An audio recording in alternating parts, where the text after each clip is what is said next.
કેન્દ્રીય મંત્રી સી.આર. પાટીલે રાજકોટમાં વડાપ્રધાન નરેન્દ્ર મોદીના જીવન પર આધારિત નમો ઉત્સવ કાર્યક્રમ અંગે પ્રતિક્રિયા આપી હતી। તેમણે રાજકોટવાસીઓને આ નાટક જોવા માટે ખાસ અપીલ કરી।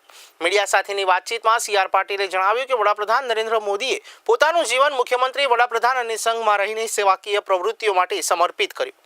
આ દરમિયાન જ્યારે મીડિયા દ્વારા તેમને પૂર્વ મુખ્યમંત્રી સ્વર્ગસ્થ વિજય રૂપાણીના અંતિમ યાત્રાના ખર્ચ અંગે સવાલ પૂછવામાં આવ્યો ત્યારે સી.આર. પાટીલે આ સવાલનો જવાબ આપવાનું ટાળ્યું હતું। તેમણે માત્ર એટલું જ કહ્યું કે અત્યારે નમોત્સવની વાત છે અને કોઈ પણ પ્રકારની ટિપ્પણી કરવાનું ટાળ્યું હતું। આ મુદ્દા પર તેમનું મૌનથી રાજકીય વર્તુળોમાં ચર્ચાનો વિષય બન્યો છે।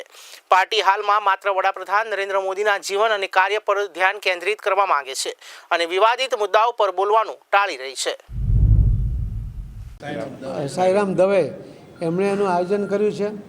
અમારા રાજ્ય કક્ષાના ગૃહમંત્રી શ્રી હર્ષભાઈ સંઘવી એમાં એમને મદદરૂપ થયા છે અને રાજ્યમાં અલગ અલગ જગ્યાએ હમણાં ગુજરાતીમાં અને ત્યાર પછી અલગ અલગ ભાષાઓમાં પણ લોકો સુધી આ નમો ઉત્સવનું નાટક પહોંચે એના માટેના અમે પ્રયત્ન કરીએ છીએ।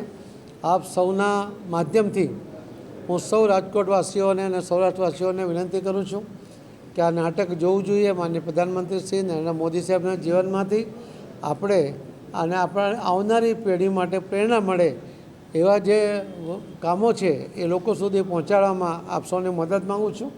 મને વિશ્વાસ છે કે આપના માધ્યમથી લોકો સુધી આ વાત પહોંચશે અને એક એવો નેતા કે જે જન્મદિવસને પણ પોતે નથી ઉજવતા પરંતુ આખો દેશ એ સેવાકીય પ્રવૃત્તિ માટે જ ઉજવે એવો એમનો વિચાર હોય છે અને એ જ વિચારને અમે અમલમાં મૂકવાનો પ્રયત્ન કરી રહ્યા છીએ।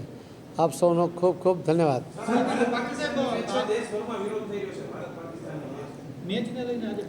નમો ઉત્સવની વાત છે। નમો ઉત્સવની વાત હોય એના માટે મને અલગથી માટે હું જવાબ આપીશ, એમાં બી ચોક્કસ આપીશ જવાબ।